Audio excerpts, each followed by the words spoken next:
everybody, welcome back to our channel. Today we have another recap review for you, and I'm going to be talking about Teen Wolf Season 5, Episode 18, and it's titled The Maid of Gevaudan.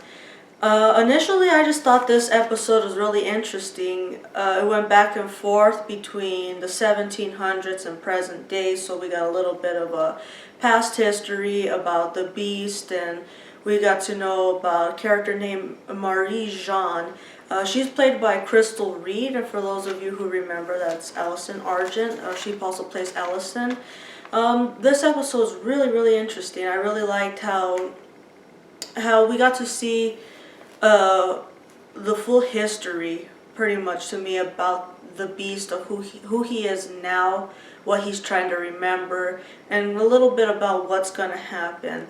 This whole episode is really intense, really packed with a lot of action, so let's just get right into it. I'm going to be breaking this up into three core scenes that I believe. One would be discussing about the 1700s and surrounding the character Marie-Jeanne and her brother Sebastian Valet.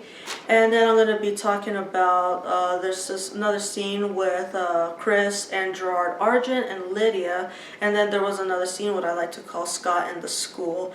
And that's about the Beast that Scott's fighting at the school. And this is continuing from the whole fiasco with the lacrosse game. So I want to start first with the story that Gerard is telling Lydia about the Beast, of what he knows about him. So he takes us back to the year, I believe, is 1764, and it's North America, and all it said was that it was French territory, and this was during the time where the French and the English were fighting against each other. And there was a man, it starts out, we're seeing, his name was Sebastian Valet, and he was writing a letter to his sister named Marie-Jeanne. What he was, I believe he was like a soldier, a French soldier of sorts, and he was, I guess they were in battle at the time. So it's night, they're fighting, and I believe like something just starts happening, and there's like a lot of like chaos that's happening at that moment. And we see that at this time, it's in the night, a lot of things are going crazy, right? So Sebastian and this other guy who's hurt, they go into a little, like a cottage type little house that's inside like the woods area to try to find shelter. And there's a woman in there, and she tells them that it's not a good time to be there, that there's what she referred to as a demon wolf on the like out and about, wreaking havoc on everybody. So inside this cabin, the Sebastian and this guy and the lady are talking. We see that what appears to be the Beast that we think, we don't exactly see, but somebody opens up the door of the cabin, and then they get pulled out, and so on and so forth. Okay, so that's where it leaves us right there. So we're led to believe that Sebastian had died.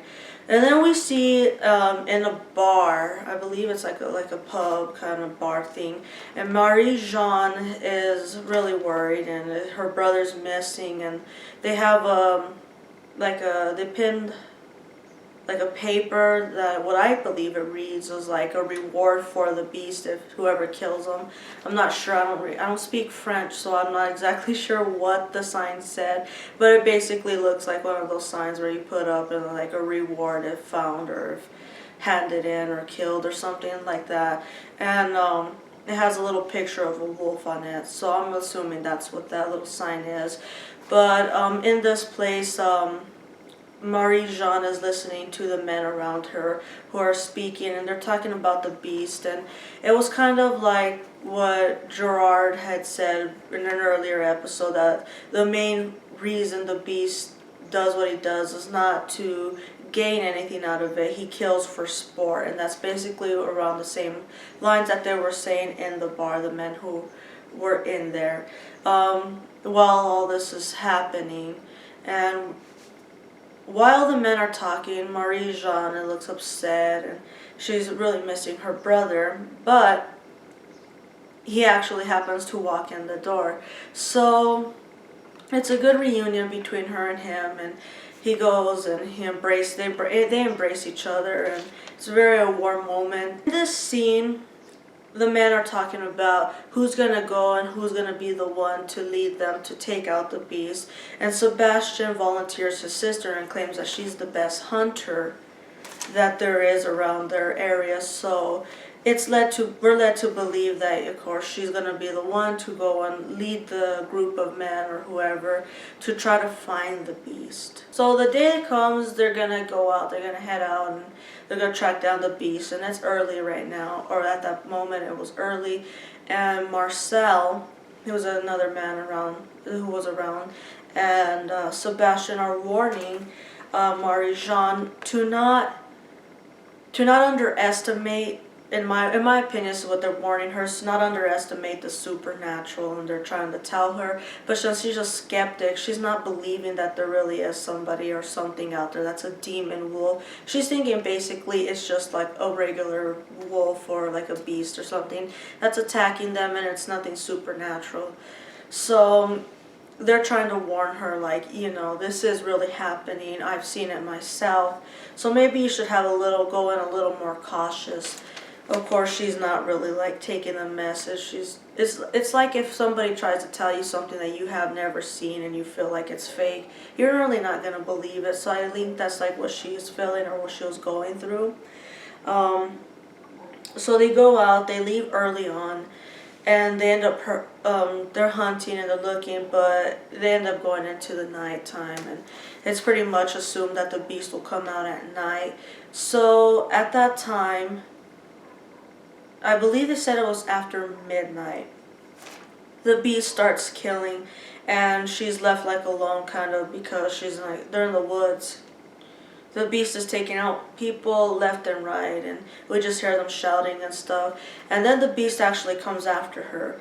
She fights really, really good, but it's to no avail because the beast is really strong, and for one person to take him on alone, it's really, really impossible, I think. So he gets the better of her, and right when he's about to attack her, a man by the name of Henri jumps in front of Marie-Jeanne, and he has like a jar full of mountain ash, and right as the beast is gonna go and attack, he throws the jar with the mountain ash, and it flies all around and it creates a barrier, and it ends up hitting the beast, and the beast can't get past it. So we know then that the beast there's something in the mountain ash that can be used against the beast. Henri tells Marie-Jeanne that it was a werewolf. So that kind of ties us back in that we know the beast now is a werewolf for sure. I mean, we knew that he kind of was, but now it's like actually worried that he's a werewolf. I think of Henri as like the old time Dean of their era or whatever, because in this episode we find out that he's like been for a long time, for most of his life, trying to find ways and remedies and stuff how to survive a werewolf. And he has a lot of things that Dean has in his shop, like he has the mistletoe, he has mountain ash, and all these different things that Dean uses, he has himself, and he's able to use these against the beast and to teach Marie-Jeanne. So I kind of feel like he's like an old-time Dean in a way. Marie-Jeanne and Henri decide that together they're going to try to find a way to kill the beast. So the initial plan is they're going to try to find out who he is, and if he's one of them, they're going to try to draw him out. So in honor of all the people who have died and who got hurt that night, they have Marie-Jeanne serves all the men and everybody in that little pub some liquor, and they all drink, and they're saluting those who have passed on. What they don't know is that Marie-Jeanne and Henri had laced the alcohol with something to call the beast out, or to like to cause like a distraction, or like that you could see like he's choking, or he gets sick or something. That way that they could know that he was the beast. When they all drink, there was a man, I think this one was Marcel. He drinks and he ends up like looking sick kind of, and he cracks like his glass that he was using, and Marie-Jeanne assumes that maybe he's the one, so she takes him out and she's trying to clean up his hands with the water outside by the well, and he gives her a key to a cellar and tells her she'll find what she needs, and she goes down and she sees the cellar is filled, the whole entire floor, with dead bodies of the victims of the beast. So she runs out and she's about to kill Marcel, and then she realizes that Marcel could not have been the beast, that he's covering for the beast, and she really figures out that it's her brother, Sebastian Vallet, who's the beast. Okay, so she goes back into the pub or the tavern, I don't know what you would call it, and she confronts him. She tells him, like, you killed children. What's wrong with you? Like, how could you do this? Like, you're a monster. And he tells her, he basically threatens her that, yeah, that's what he is, that she's not going to do anything about it because she's his sister and their family, and she can't do anything, that he'll kill anything and everything that comes in his path. And he leaves her at that. Like, he just gets up and he leaves, and we find out there that he is the beast. So the beast now, who's trying to remember his name, trying to remember who he is, he's trying to remember the name Sebastian Vallet. So they can't, in my mind, Gerard or anybody who knows his name cannot tell him this, because then he'll remember. So we hear the voiceover of Gerard, and this is, remember, he's telling the story. This is his tale of what happened, and he's telling Lydia, and he says that night the skeptic Marie-Jeanne became a full believer, because now she knows that it's her brother, and she knows that he's a vile thing now, he's a monster, and now it's up to her. She's gonna have to try to kill him. Her and Henri together they forge a spear. It's a really, really large looking spearhead, and they're gonna kill the beast. So they use wolfsbane, mountain ash, Marie-Jeanne's own blood, and a full moon to make the spear, to make it something that you could kill the supernatural with. So, that being said, it's time for her to hunt him down. And we go forward 3 years, and I guess she's been hunting him for these 3 years, and it's, I think, 1767 now. We started in 1764, so 1767, and it's after 3 years, and she found him, and she hunted him down, and she's luring him into a trap, and she's making it seem as though she's like really hurt, and he's got the better of her. When we find out that that's not really true, she's walking back and like she's hurting and stuff, and he's coming at her really fast, and he's about to kill his sister, Sebastian is. And while he's about to run and jump on her, and he turns into the beast, and he's gonna attack her. In the snow, she lifts up, and I guess she had the spear, and it was laying in wait for him, and she pierces it through him, and the beast that he is turns into the man, and the spear is all the way through him, so he's leaning on it, and his body is just like weak now, and he's telling her that he regrets nothing, that he's gonna kill more, and that when he's done and all his things that he plans to do, and all the disaster he plans to cause, that people will remember his name. And this big old thing, he gives a speech and stuff, and she kisses him, and she's like, no, she's crying because she knows she's killing her brother, and she tells him, no, they will remember you, but only as the beast. So that brings up damnatio memoriae, which was in previous episodes. We got a little more information on that, and that's like a condemnation of the memory, or basically they get the name and any record of the person who had done such a bad and vile thing. They try to erase it from history so as though the person never existed and he would never be remembered, or she.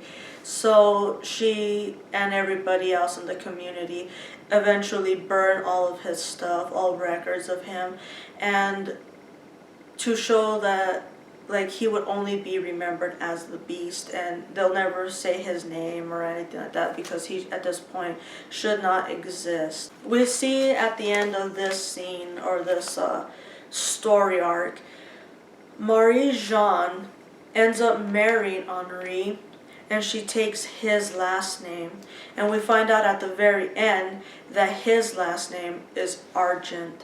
So we find out that's the very beginning of the Argents. So it's with Marie-Jeanne and Henri, and this is the same lineage that Allison and Chris and Gerard come from. So essentially the Marie-Jeanne was the first werewolf hunter, like Gerard and like Chris and Allison. So she was the first one. That's where their history starts, with her. So to continue with what I said, I'm going to be breaking this off into 3 scenes. The next story, or actually I'll say story arcs. So the next story arc is with Chris and Gerard, and they're talking with Lydia. And this is a really, really interesting scene because I feel that Lydia is very reluctant, and she's very like, she doesn't want to hear what they have to say. But she does need to in order for her to help her pack, or the pack that she's in, Scott's pack. So she's very like, we know Lydia, she can be a little bit difficult at times. So in this instance, that's not really paying off for her. So this story arc, it starts when we see Parrish is leaving, and he's telling Lydia that since he's the cause of death, he has to leave. So they don't follow him, of course, because they're still needing to talk about what's going on.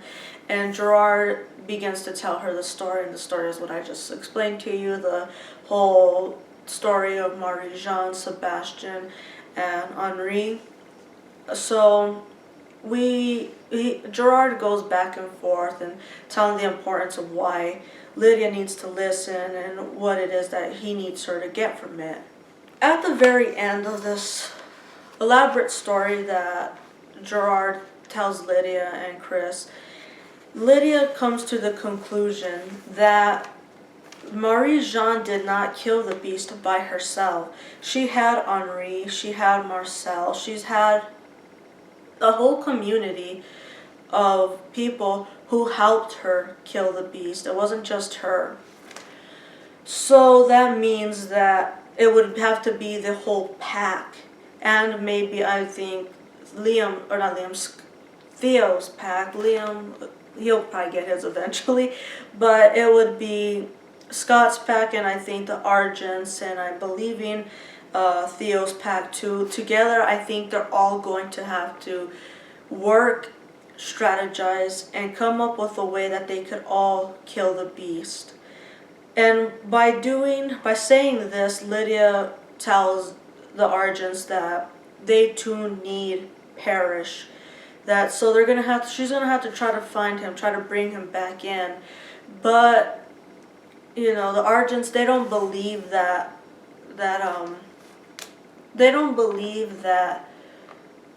Parrish is the only way in which they could kill the Beast. They believe that there's something with Lydia, some way that she could help actually try and kill the Beast.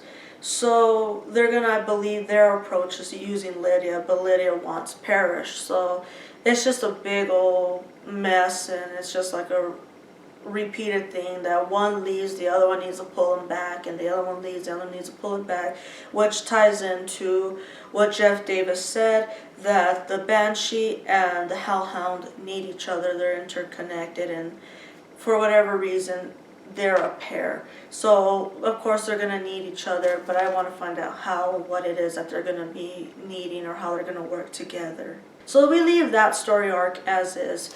The next story arc I want to talk about is what I call Scott in the School, and this is leaving off of the lacrosse game where we last seen Liam is attacking the beast, and we find out early on in this episode that Liam got the bad end of that attack, of course. So at this point, Hayden and Styles, I believe because they were closest to Liam, are the ones who are taking Liam in, and they're trying to like heal him and help him because he's like slashed up, and he's basically, I think he's dying from the beast that like going one-on-one with him, and his clothes is torn. He has big old gashes all over his body, and they're trying to figure out a way like how to like maybe in Styles' mind hurt him more in order to trigger his reaction to heal. But he's already hurting, so that probably wouldn't have been helpful. And Hayden thinks, well, what if we take his pain from him, somewhat like what Scott does often. So I believe, so that's the route they choose. But during this time, Styles is like, I guess, getting sick and looking at Liam, and he's like wanting to pass out, and it's just really funny. But eventually, of course, instead of like being like Scott and like placing her hand on Liam and drawing out his pain, instead she goes straight in for the kiss, and they make out, and then he starts healing, and of course that's how they get healed. Now we come back to the scenes, and we see Scott is getting demolished by the beast. It's a scary scene. Scott is just getting tossed place to place, and taking him on by himself it's not good for anybody, because he's too strong, he's too fast, he's just too much for them. So while Scott's fighting, Styles and Liam and Hayden are in another place, and I don't know where Kira's at or any of these other people. But Malia is rushing in, and she's trying to find Styles. Malia's trying to find out whether or not the Desert Wolf got Styles, if she took him or where he went. If she's trying to basically find out if he was okay, because she knows that's where Corinne is going to go, and she was going to go after Styles and use him as leverage in some way. So she's really worried about him. I'm personally really a fan of this relationship, so in my mind I'm like, she's looking for him because she loves him still, and she needs to take care of him or help him. That's where I'm getting at. May not be, but that's where my mind goes automatically, because I like this relationship between Styles and Malia. But let's go back to Scott. So Scott, at this point, runs, and he's trying to find like a place to like get a little like a breath of air basically, and he gets to the library, and he looks around, okay, and he's like, oh shoot, there's a whole library filled with students. Why they were in the library, I don't know. Like, if they're like something's going on, you would think they want to leave the whole school and not run up to the library. That's just my reasoning. Okay, I don't know, but there's a whole entire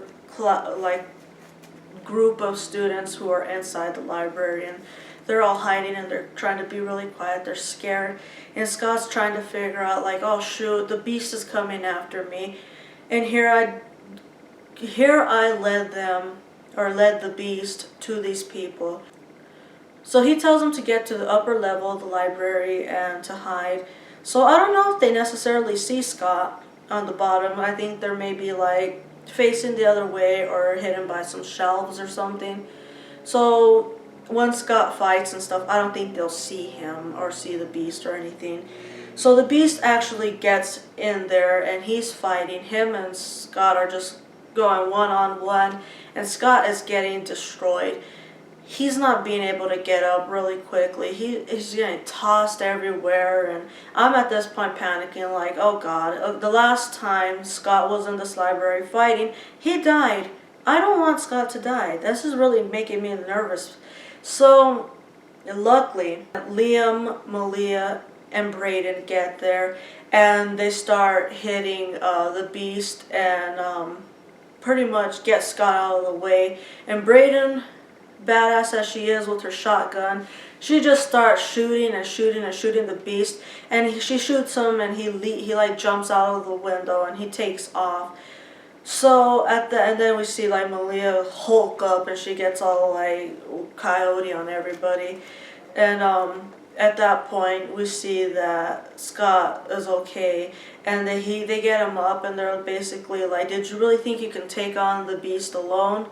And he was like, no, of course not. He's like, but I did get his scent. So whoever the teenager that is running around as the beast, Scott now has his scent, so he can track him. Scott and Liam they're leaving the school, and they're trying to track down, like there's Scott's sniffing around. They're trying to track down who the beast is and where it's coming from, the scent. And they go and they get to a red car, and Scott pops open the trunk, and inside there are the bloody shoes, the Converse looking shoes, and the size 10, as they're very specific about it. And the bottom of them, the soles are completely covered in blood, fresh blood. And here's where things go bad. While they're looking at the shoe, Scott and Liam, Mason walks around the corner, and he's like, Scott, what are you doing in my trunk? And Scott and Liam look at him like, oh my God, no. No. And Scott looks, he's like, it's you. And then at that moment, okay, annoying as it is, Corey, he makes himself visible, because we know that Corey is like, he can make himself invisible. And he goes and he grabs onto Mason, and he makes Mason invisible, and they make a run for it. So we don't know where they're at or what happened to them. But Scott is like looking, he tries to grab onto where they were, and they're not there anymore. For all we know, they could just be like on the side staring at them like, them suckers don't know where I went. Or they could have ran off, I don't know. Who's to say, right? Yeah, and it leaves it pretty much at that Corey, Mason make off. The beast very well could be Mason. Now, these past few videos I've done, I've been speculating, saying who I think the beast might be. A while back, I was like 2 or 3 videos ago, I was like thinking maybe it's Brett, because he was like a really big deal, and he was a werewolf himself, and he got all this power, and they kind of just like left him as is. And I was expecting more like interaction with him throughout the seasons, but we didn't get that. So I was thinking maybe it would be him, but then I just like kind of left that as is. And I believe it was last video I was talking about somebody telling me that maybe they thought Corey would have been the beast, but then I was thinking like maybe it was Mason. And I'm now thinking it's probably Mason. Really don't want it to be him, but I could see it. I could see that it could be. I'm thinking maybe because those who aren't supernatural happen to become supernatural at some point or another. For instance, with Styles, back in season 3, part 2, Styles became Void Styles when he was the Nogitsune, and as we know, Styles isn't supernatural, but there was somebody hosting his body who made him supernatural at that point. Again with Mason, now he's not supernatural, but now there's somebody hosting his body that makes him supernatural. Whether or not he continues to be, I don't know, but it's really sad, really crazy, and I don't want it to be Mason, because I feel like maybe Liam would have to be the one to kill him. I wouldn't want that to happen, but I'm thinking maybe it would. I don't know. It's just a whole crazy episode. There's so much going on, and I'm just there thinking at the very end of this episode, now where the heck is Styles? I don't know where Styles went. Last I seen, he was with Hayden, and they were taking care of Liam, but as we see, Liam gets better, and he goes and helps Scott, and we don't see Styles anywhere. And now at this point, I'm panicking. I'm like, if I don't see Styles like somewhere on the screen, and if I don't know like where he's at, I'm thinking, did he get stolen, or like did he get kidnapped by the desert wolf, or what's going on? Now at this point in the season, anybody who's not like in a place that we know, it's like, oh shoot, what's gonna happen to them? And that's where I'm a little bit nervous. Like, okay, he's left in the school. We know Corinne's on the loose. We know Malia's trying to find him. We don't know where Hayden's at. She's kind of gone off somewhere. All in all, this is just like such an extremely intense episode. I really liked it. And now we only have 2 more episodes left of the season, and I'm just freaking out. Like, what's gonna happen? Where are we going? Are they gonna kill the Beast? Is he gonna remember his name? Is it Mason? And if it's Mason, do they have to kill him? Is there a way that they can kill the Beast but not kill Mason? I don't know. Or if it's not Mason, I don't know. They didn't exactly say, like, yes, Mason is the Beast. But if it is Mason, who would have to be the one to kill him? There's just so much things that it's making me so nervous, and I'm just like, no, I don't know. I'm feeling like maybe somebody might die, and I don't want that to happen, and it's just it's very intense. I don't know. If you have any thoughts, comments, please let us know. Let me know. I want to get like this discussion going. That'll do it for today's video. I hope you enjoyed it, and if you did, I would really appreciate a thumbs up, subscribe, and leave a comment. I would like to engage with you more, and thank you very much for watching, and I'll see you next video. Bye.